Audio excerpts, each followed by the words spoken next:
Este programa tem classificação indicativa livre.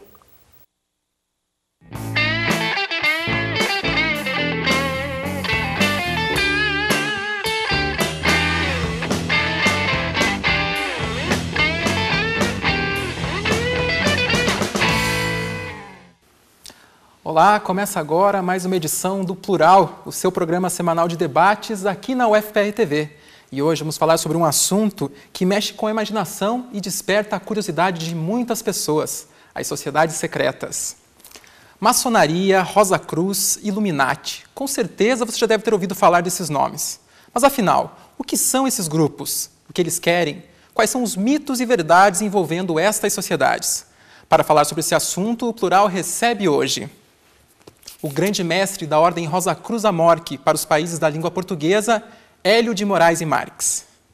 Representando a maçonaria, o assessor do grão-mestre do Grande Oriente do Brasil, Paraná, Gerald Kopp Jr. E falando com a gente direto da cidade do Rio de Janeiro, a pesquisadora sobre sociedades secretas e o papel da mulher nessas sociedades, Daniela Fernandes. Sejam todos bem-vindos ao Plural. Antes de conversar com os nossos convidados aqui no estúdio, vamos ouvir o que as pessoas nas ruas falam sobre as sociedades secretas. Confira. Olha, eu sou muito fã desse programa. Na verdade, sim, eu quero ser presidente.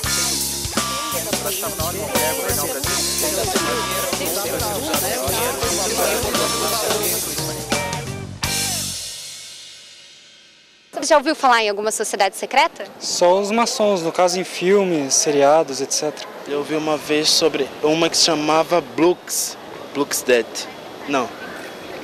Blux alguma coisa, que é ali no Alda 15, próximo do Praça do Expedicionário. Conhecimento assim dos templários, né? Que se transformou nessa Rosa Cruz aí, né? Já ouvi falar de maçonaria, mas não sei nem... Não sei nada a respeito, assim. O que você acha que eles fazem? Pela informação que eu tenho, maçons para mim são algo ligado a satânico, entende? Alguma coisa assim. O tipo de coisa que acontece mesmo nos filmes, assim, acho que eles fazem. Por exemplo? De sair à procura de tesouros e tal, esse tipo de coisa. Olha, pelo que eu sei, elas não têm caráter, pelo menos, de fins lucrativos e que são uma espécie de uma irmandade, onde todos se ajudam, né? Uns dão as mãos aos outros ali. Pelo menos é isso que eu sei. A minha opinião é que há um interesse econômico, né, em relação a acordos políticos e tudo mais. Assim. Acho que é mais para garantir os deles, né? Tem sociedades secretas que realmente dominam o mundo? Olha, isso é algo muito complexo, entende? Porque, pelo que eu sei, alguns dos presidentes americanos, que são os homens mais poderosos do mundo, né, são maçons, ou foram maçons. Eu acho que elas brigam por ele, mas não conseguem, né? O mundo ele muda, né? Ele é algo mutável, assim. Então, por mais que a gente tente se organizar em prol de alguma coisa, a gente tem empecilhos que vão nos impedir, né? Você aceitaria fazer parte de uma sociedade secreta? Depende dos ideais da sociedade secreta, enfim.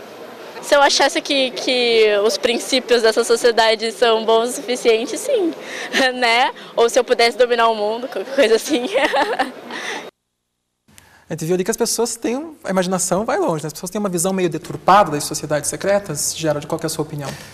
Eu acredito que sim, porque normalmente a própria palavra, né, acaba induzindo as pessoas a entender que se é um segredo eu não posso saber e eu quero saber, mas não existiriam informações suficientes, né, amplamente disponíveis.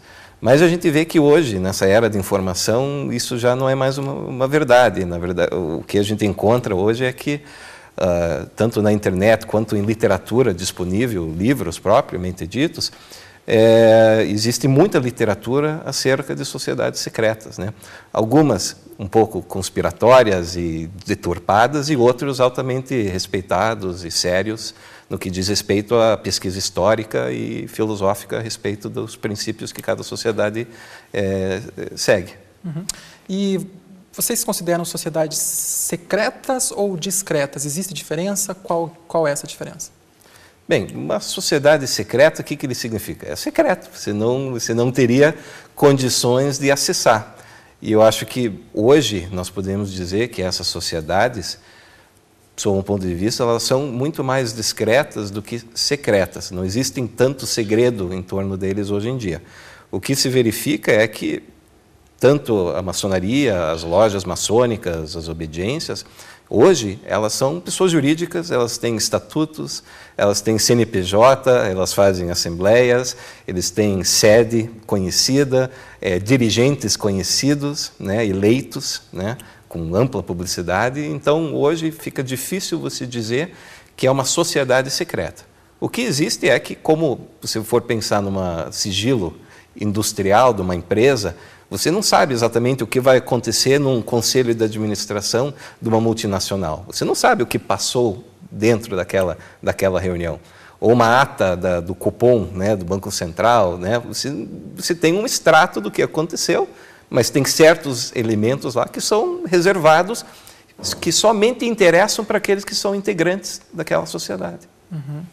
E a Rosa Cruz, Hélio, também é uma sociedade discreta? Na realidade, isso me parece que surge num determinado momento da história em que o mundo passava por uma série de transições, sobretudo nos séculos XVI, XVII e em diante, onde se pode observar que as pessoas tinham um pouco de temor pelo remanescente da cultura extremamente católica na Europa da época.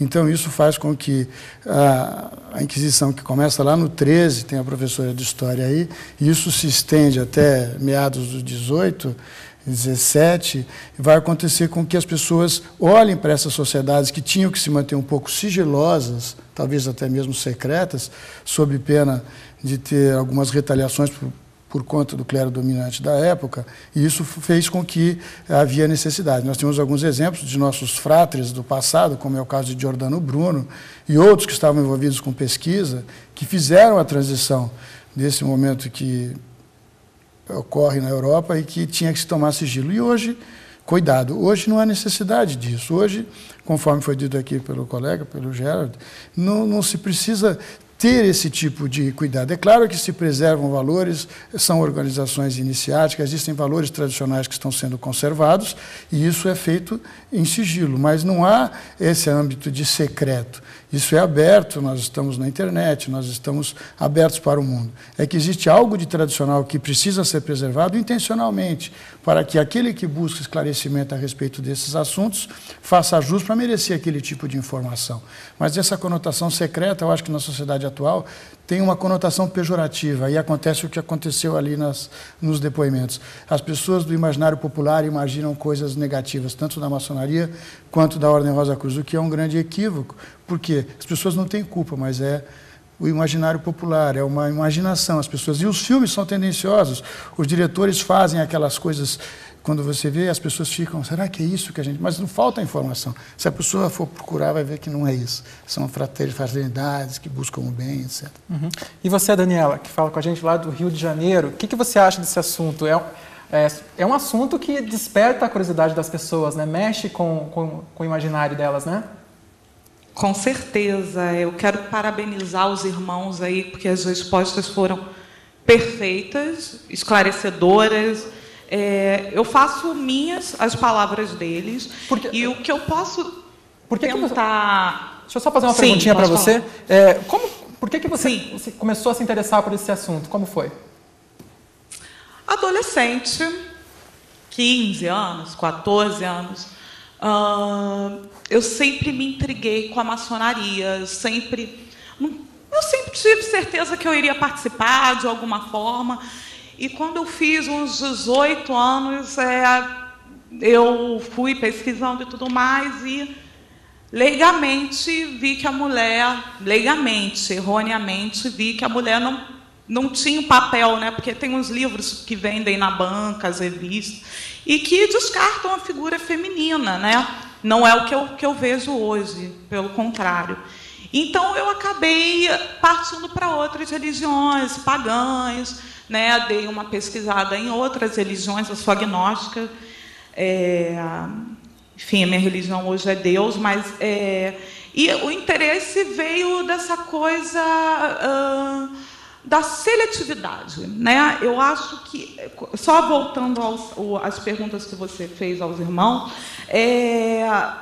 Não é que seja secreta, são sociedades seletivas, sem querer ser prepotente nem nada. Eu acho que são sociedades que buscam pessoas com perfis específicos que possam dar continuidade ao trabalho de uma forma correta, né? E hoje eu tenho essa visão, que pode ser leiga, se eu estiver errada, por favor, me corrijam, né? Mas a curiosidade foi por conta da seletividade. Eu sempre gostei do diferente, né? De ser diferente, e foi por conta disso, inicialmente. A Daniela, quando ela se referiu, né, à maçonaria, a Rosa Cruz, ela falou religião. É uma religião? Pode ser considerada? Não. A rigor, as religiões têm a característica de ter um credo fundamentado em alguns princípios que estabelecem o fundamento, e normalmente existe um líder. Ela falou de maneira genérica, ela sabe que não se trata da mesma coisa, pelo menos foi o que eu entendi. E o misticismo, que é a pedra angular dos ensinamentos Rosa Cruzes, eles propõem a mística como processo de crescimento. Isso significa que o ser humano pode se desenvolver a percepção do real, do mundo, e, sobretudo, fazer um crescimento da sua consciência a respeito do mundo, a sua visão de cosmos, a sua visão de mundo, através de um desabrochar interior. Isso se dá num processo interior, no sancto sanctorum do coração do homem. Isso só é possível se você tiver uma possibilidade de comungar com você. Isso é a mística, é a relação com o transcendente sem intermediários, sem a necessidade de você ter um referencial, um expoente, como nós temos nas grandes religiões reveladas, que a gente conhece bem, não vai nenhuma crítica, mas que é um ícone que você usa como referência, porque a partir do momento, lá no século VII, quando Maomé fala X, o Corão é isso? É uma grande coisa. Quando o mestre dos mestres diz isso lá no século zero da era cristã, no século I, o que vai significar? E nós não temos uma referência, nós temos entre nós pessoas de todas as religiões, nós somos como se fosse, nessa perspectiva, uma religião universal. Mas nós não somos uma religião. O religar se dá através de um processo interno, o que é um pouco difícil para que a pessoa que olha de fora entenda a proposta da ordem. Esse processo interno é um processo de autoaperfeiçoamento, que se dá por um desenvolvimento gradativo através de lições, monografias e iniciações, de um processo tanto de mental quanto um processo prático. Não é religião, também não é seita. Também não é seita, porque você não tem nenhum guru autonomiado que fala que é o líder dos Rosa Cruz. Isso não existe, o processo é interno. É bem livre a caminhada. E, aliás, vale dizer que a pessoa que está numa seita normalmente não sai. Na ordem você entra quando você quer, e se você desejar sair no primeiro mês, você pode. É absolutamente livre. Isso é uma questão que intriga muitas pessoas. Eu vou poder sair um dia? Não, você vai poder, a hora que você desejar. É o teu coração que vai ditar isso. Ok. Se em cidades grandes como Curitiba, a existência de sociedades secretas já provoca burburinho, imagine em cidades pequenas. Nesses lugares, a imaginação das pessoas vai muito além. Acompanhe na reportagem. Paredes de pedra, arquitetura medieval e uma localização estratégica, no alto de um morro. Olhando assim, até parece um castelo da Europa antiga. Nós estamos em Rio Branco do Sul, uma pequena cidade de 30 mil habitantes na região metropolitana de Curitiba. Um lugar aparentemente tranquilo, mas que carrega um grande mistério. Tudo por causa dessa construção aqui, localizada no ponto mais alto da cidade e que, segundo os maçons, é uma réplica do templo do rei Salomão. O que acontece ali dentro, ninguém sabe, o que acaba alimentando a curiosidade da população.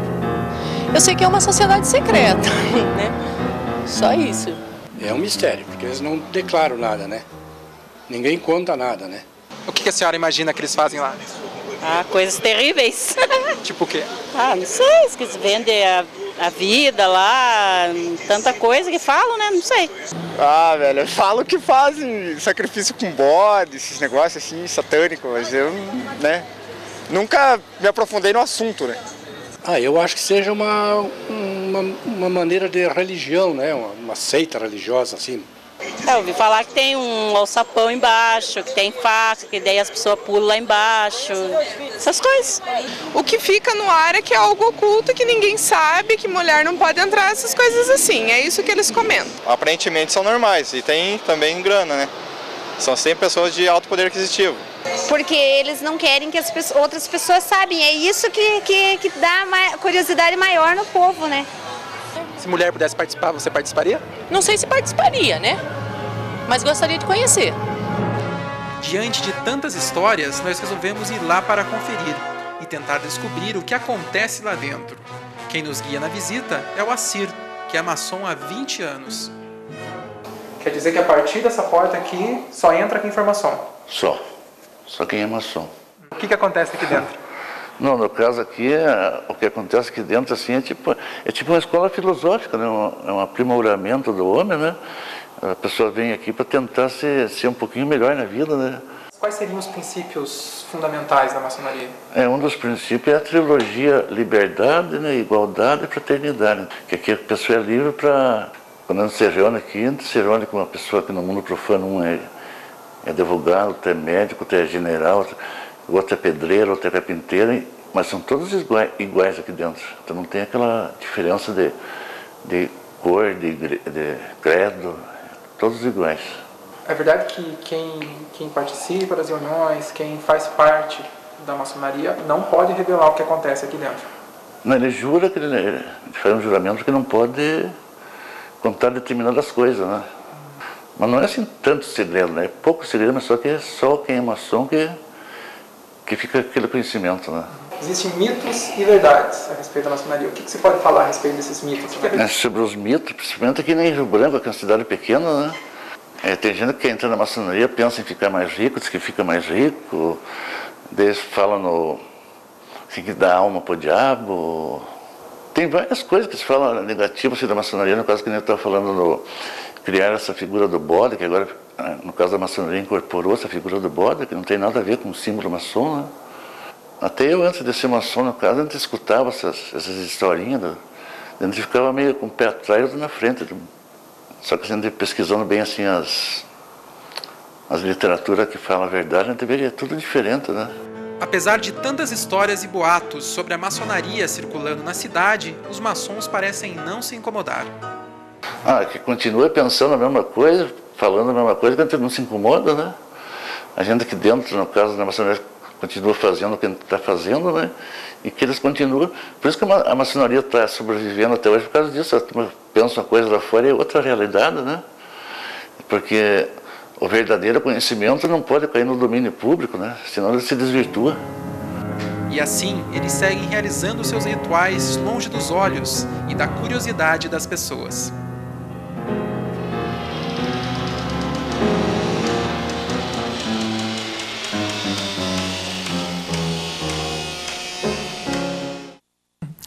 Gerald, fazer uma pergunta para você. Muitas pessoas, a maçonaria, pelo falar povo, pelo que a gente sentiu nas ruas, é a mais conhecida dessas sociedades, né? A mais citada, pelo menos, pelas pessoas. E muitas pessoas associam a sociedades secretas, dentre elas a maçonaria, a sociedades malignas. Sim. Né? Você sabe dizer de onde que vem essa crença e por quê? Bem, como foi dito, puxando um pouquinho o tema anterior, acho que tem que tratar da religião, né? A questão da religião. E se você perguntar, a maçonaria, ela é uma religião ou uma seita? Eu vou te dizer, não é. Justamente porque ele não possui dogmas, não tem um guru, ele não é um sistema dogmático de crenças nesse sentido. Mas se você perguntar se ele é religioso, eu diria que sim, ele é religioso. E é justamente porque ele procura prestigiar a espiritualidade sobre a matéria. E isso independe da religião que você escolher como crença própria.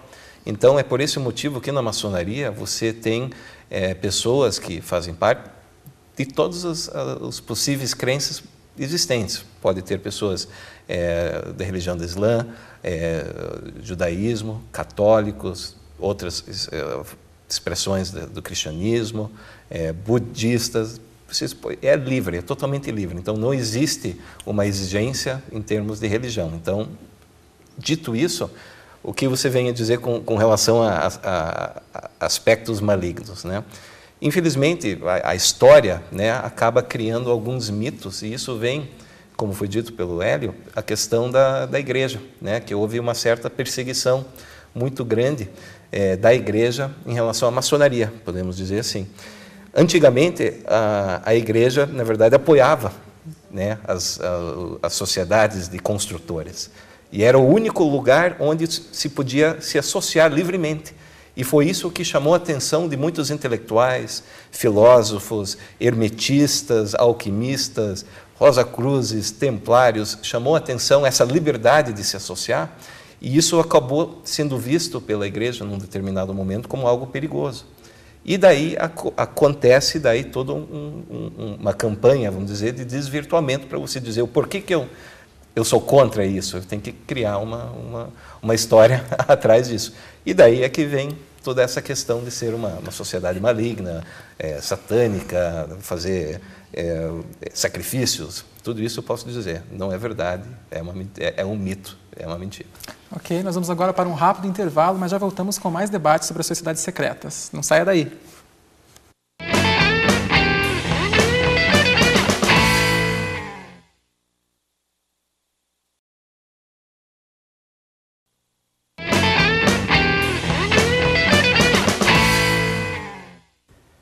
Olá, estamos de volta e o assunto de hoje é as sociedades secretas. No último bloco, a gente viu imagens da maçonaria em Rio Branco do Sul, mas não é só lá que as sociedades secretas despertam o imaginário das pessoas. Aqui, bem pertinho, tem uma rua que chama a atenção de quem passa por lá. Acompanhe.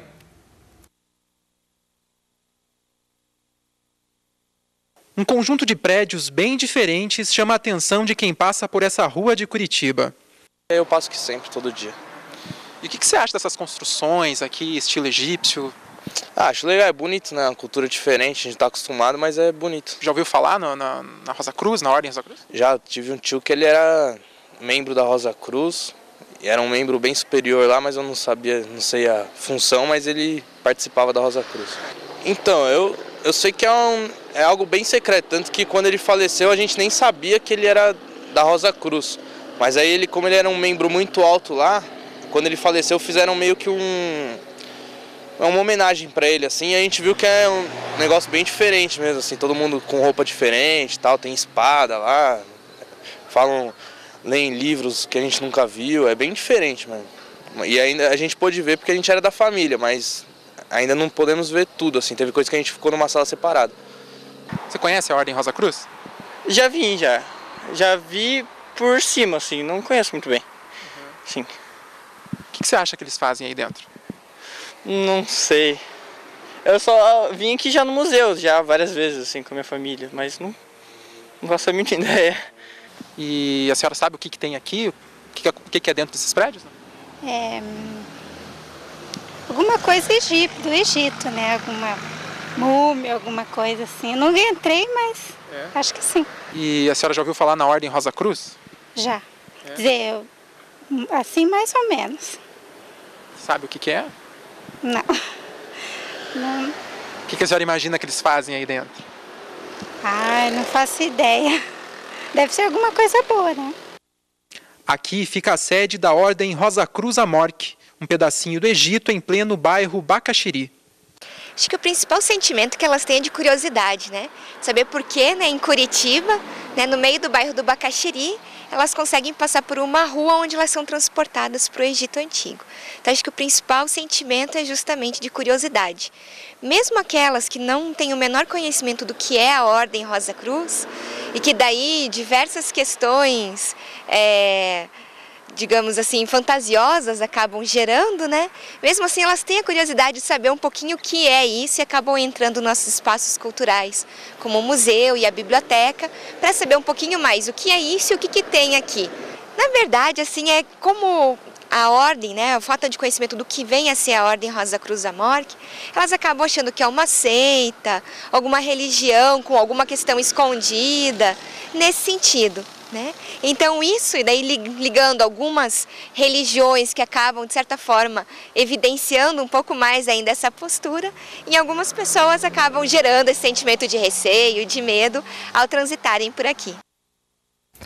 Eu queria que você falasse um pouquinho sobre a história da Ordem Rosa Cruz. A Ordem, ela remonta ao Egito Antigo, por volta de 1350 a.C., quando existiam várias religiões, vários deuses que adoravam o que eles chamavam do deus Amon. E um grupo pequeno não satisfeito com aquele tipo de politeísmo, institui uma religião que tinha como visão a possibilidade de um Deus transcendente, que não era o Sol, mas simbolizado pelo Sol. O Sol é a sua maior forma de simbolizá-lo, que é o faraó Akhenaton. Passam a constituir, um pouquinho antes, com Tutmose III, os chamados escolas de mistérios. Eu trouxe até uma gravura, que é a capa de um periódico nosso, se quiser dar um close aqui, mostra uma escola de mistério. Então, o que era uma escola de mistério? Era um grupo de pessoas que tinham uma visão diferente da religião constituída, dos sacerdotes de Amon. Mas você sabe, o clero tinha interesses, porque esse interesse na época recolhiam, tinha uma série de coisas nesse Egito Antigo. E esse conhecimento é migrado para a Grécia, na época clássica, um pouquinho perto do século 6, 7 a.C., e as escolas de mistério gregas também, os mistérios eleusianos, órficos, herdam essa influência da sequência daquilo que vinha da tradição egípcia. E isso vai se desenvolvendo, vai passando por várias culturas, até pegar aproximadamente os essênios, com a influência que os essênios e o peso que eles tiveram na nossa civilização atual, a partir do momento que recebem o Mestre Jesus. E depois disso, a ordem permanece como se fosse uma ordem um pouco mais, talvez um pouco mais reservada, após o período cristão, e ela começa a se desenvolver através dos alquimistas nos primeiros 4 séculos da Europa, como a gente conhece hoje. Depois dessa fase dos alquimistas, ela vai ressurgir de forma mais forte a partir do século XVII, sobretudo 1612, 613 e 14, quando ela edita em Paris e na Alemanha alguns manifestos, chamado A Fama Fraternitatis, o Confessio Fraternitatis e as Bodas Alquímicas de Christian Rosenkreuz, que falam que os Rosacruz estão voltando. E de lá para cá, nós tivemos alguns expoentes que são conhecidos até para os acadêmicos, que é o próprio Descartes, o próprio Francis Bacon e outros que nós tivemos durante toda a história, e eles passam a ser aquelas representações que alguns diretores de cinema, de forma talvez um pouco fantasiosa, falaram que estavam associados aos Illuminatis da Europa da época, e depois nós tivemos a ordem atual, que é remanescente dessa tradição, que foi retomada num primeiro momento pelo mestre Kelpius, nos Estados Unidos, em 1600 aproximadamente, e depois agora para o Dr. Harvey Spencer Lewis, que foi o que retomou a ordem a partir de 1909, 1915 nos Estados Unidos. Então a ordem tem esse percurso histórico, ora de maneira mais visível e ora de maneira mais quieta, porque na realidade, Anderson, ela trabalha com ciclos ativos e ciclos passivos. Ou seja, cada 108 anos ela se expõe, ela recebe membros. E durante os outros 108 anos ela fica adormecida e ela retoma. Existe uma razão até astrológica para isso, que se você depois quiser eu posso explicar. Não existe também uma questão do ano? O ano é diferente? Não, o que acontece é o seguinte, existe uma tradição que fala no ano de Platão, 25.960 anos. Se você imaginar esse ano com 25.960 anos, você vê que é o ciclo de 2.160 anos de cada era. A era de peixes, a era de aquário, todas as eras. Se você pegar uma era e dividir por 10 de 216, cada fase de 216 dá um ciclo ativo e um inativo, que dá o 108 e o 108.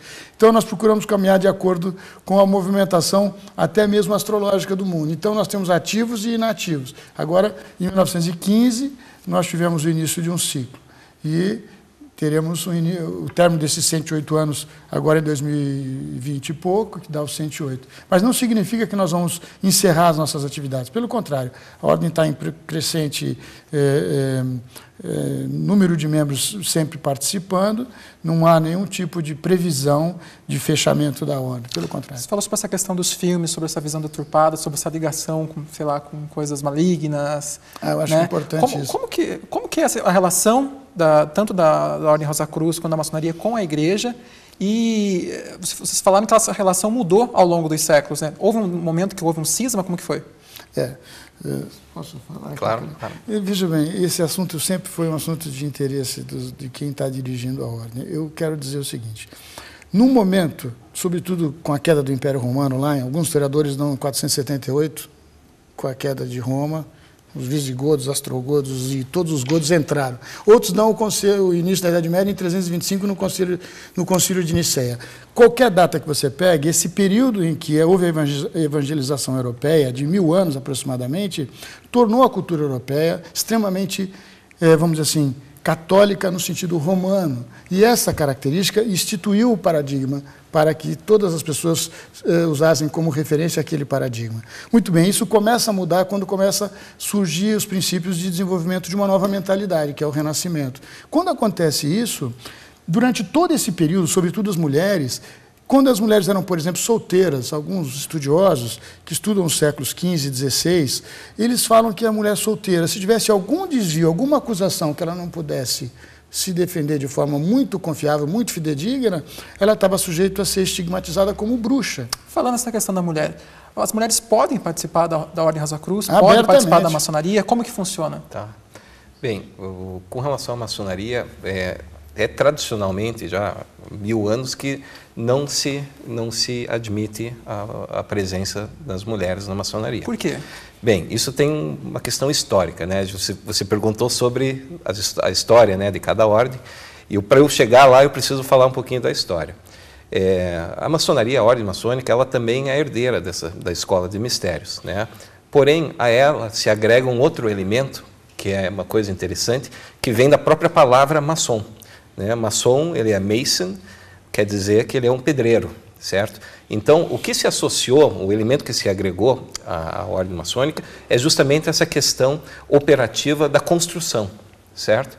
Então, a gente pode usar como exemplo, por exemplo, durante a época de Roma Antiga, tinha o Collegio Fabrorum, que acompanhava as legiões nas guerras, nos saques, que construía aquilo que o exército destruía. E eles criavam um grupo altamente seletivo, que tinham conhecimentos muito tecnológicos para a época, para poder fazer aquelas construções magníficas de Roma. E o que acontece é que isso também se transportou para a época monástica, né, no século VII, e também foi para a Idade Média, né, quando foram criados os ofícios, as guildas, né, as corporações de ofício. E o que acontecia? Eram carregadores de pedra, então normalmente não se admitia a presença de mulheres justamente pela atividade em si. E isso foi uma tradição que foi então também transportado também para a modernidade.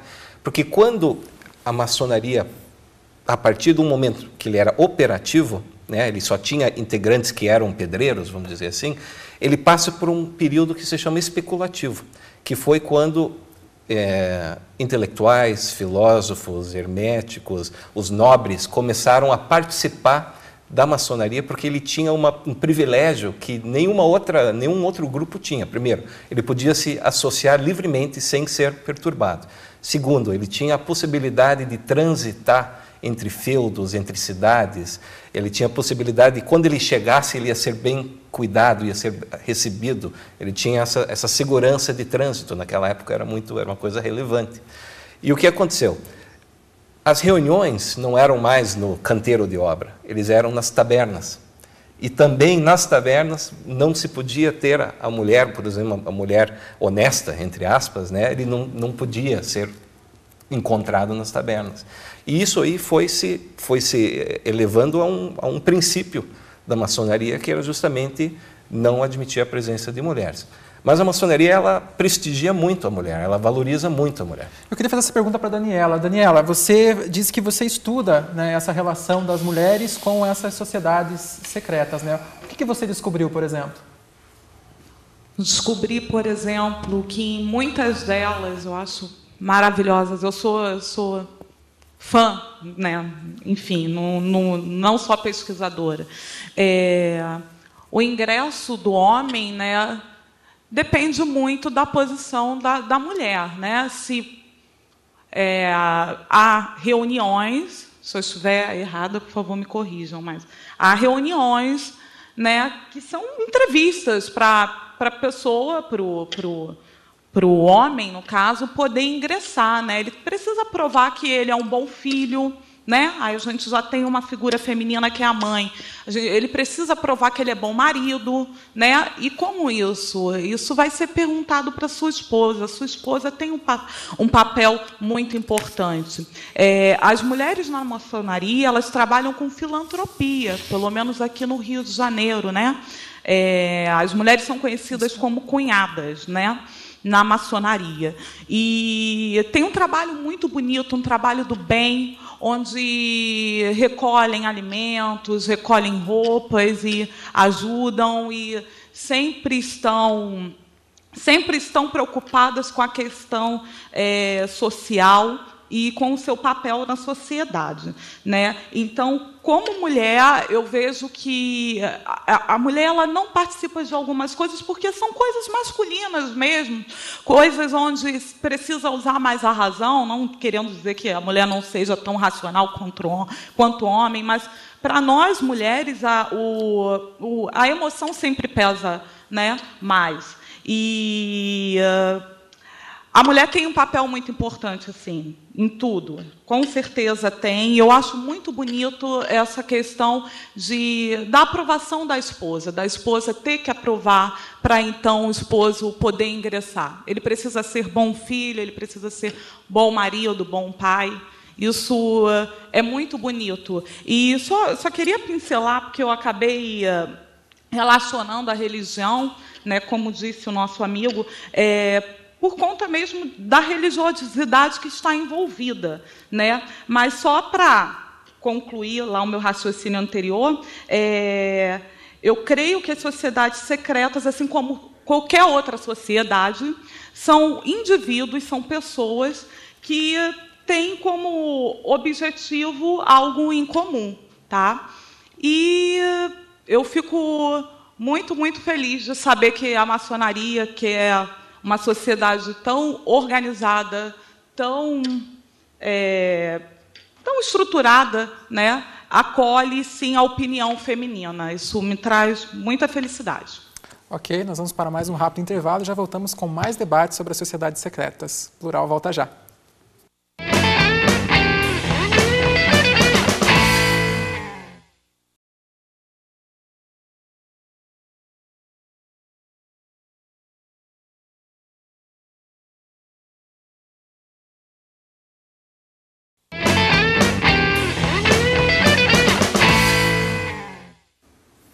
Olá, o Plural está de volta, hoje discutindo as sociedades secretas.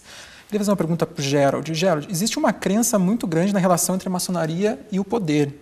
Grandes políticos, como George Washington, Winston Churchill e até muitos governadores do Paraná já foram maçons, reconhecidamente. Isso tudo é coincidência ou não? Bem, a gente sempre diz que a maçonaria ela é uma escola de líderes, né? Então, aqueles que administram, às vezes, tem que administrar líderes. Mas existe uma via de duas mãos, né? Então, muitas vezes, a própria escola, que é a maçonaria, ela acaba formando líderes, né? Pelo aspecto dos ensinamentos que são trazidos, pelas questões éticas, morais, que são muito frisados, e acaba despontando líderes que vão, para a sociedade, contribuir efetivamente. Mas também acontece o contrário, de muitos líderes também se interessarem pela instituição maçonaria e aquilo que ele representa na história e na sociedade, e também buscam ingressar. Então a gente existe essa questão, e ele é justamente por ser uma questão de ser uma escola de líderes, para você ser um construtor social. Por isso que a maçonaria permanece com essa feição de construtor. Você vai se aperfeiçoando para daí depois você devolver isso para a sociedade. Isso, às vezes, entra na questão do poder, mas também pode entrar em questões de filantropias, órgãos não governamentais, não necessariamente com o poder tradicional, mas também da sociedade civil, grupos de pressão, né, lideranças, né, comunitários, enfim, qualquer aspecto que busca trazer o bem para a sociedade. Queria falar agora um pouco sobre algumas curiosidades envolvendo a maçonaria e outras sociedades. É verdade que os maçons eles conseguem se reconhecer, um maçom consegue reconhecer o outro em qualquer lugar do mundo, seja ele para numa posição específica, quando ele pode ser reconhecido por isso, ou através de um aperto de mão. Isso é mito ou é verdade? Não, isso é verdade. Tanto é que um dos, vamos dizer, os poucos segredos que a maçonaria tem hoje, que não é tão segredo que você entrar na internet, você acaba levantando várias informações a respeito disso, são as formas de reconhecimento, certo? E isso vem de antigamente, justamente quando os construtores andavam de feudo em feudo, quando eles chegavam, né, no burgo, no feudo, próximo, ele tinha que se fazer ser reconhecido por outro para ele poder ser acolhido e dado uma guarida, né? Dada segurança, dada comida. Então isso se transportou ao longo dos tempos e efetivamente existe essas formas de reconhecimento. Só que não é só você saber essa forma, ele está inserido dentro de um contexto muito mais complexo e somente quem vivencia é que consegue ter a sensibilidade para bem aplicar e fazer a questão realmente funcionar. Uhum. Tem alguma outra curiosidade sobre a maçonaria que você pode revelar aí para a gente? Bem, o que eu posso dizer com relação à maçonaria é que a maçonaria é uma instituição do bem, né? Ela não busca trazer nenhum malefício para a sociedade, ao contrário, né? A função dela é transformar homens bons em homens melhores ainda, né? Para justamente eles serem um construtor, né? Mais uma pedra no edifício social e trazer uma contribuição realmente relevante, né, para a ordem. Aqui no Brasil, por exemplo, né, ela participou ativamente da independência, da abolição e da república, né? Então isso tudo aconteceu dentro de lojas maçônicas antes das datas oficiais, sabe? Então isso é uma coisa muito importante que as pessoas às vezes não sabem, né, a respeito da história da ordem no nosso próprio país. Uhum. Os Rosa Cruzes também têm alguma forma de reconhecimento ou não? Temos, por graus e por momentos de reconhecimento em países estrangeiros, e temos uns costumes que identificam aquele que está necessitando de ajuda, sobretudo em função de uma herança cultural que a ordem tem remanescente dos tempos medievais, e isso significa que, em tese, você nunca estaria sozinho, né? Uhum. E é verdade que existe uma ajuda mútua dentro dessas sociedades? Quando um membro está passando por uma dificuldade financeira ou algo do tipo, ele é socorrido pelos demais? Bem, acima de tudo, um dos princípios da maçonaria, certamente de toda a sociedade iniciática, é a fraternidade, né? É a solidariedade com a pessoa humana. Então, essa irmandade, mas que não precisa ser necessariamente só porque a pessoa faz parte, ela existe. Mas ela existe para todos os humanos, né? Então, na verdade, existe sim uma possibilidade de você, dentro das suas condições, você não é obrigado a se prejudicar para você auxiliar, né, um irmão, mas, por outro lado, você também deve ter a preocupação com o bem-estar do próximo. Uhum. Isso sempre dentro das suas próprias possibilidades.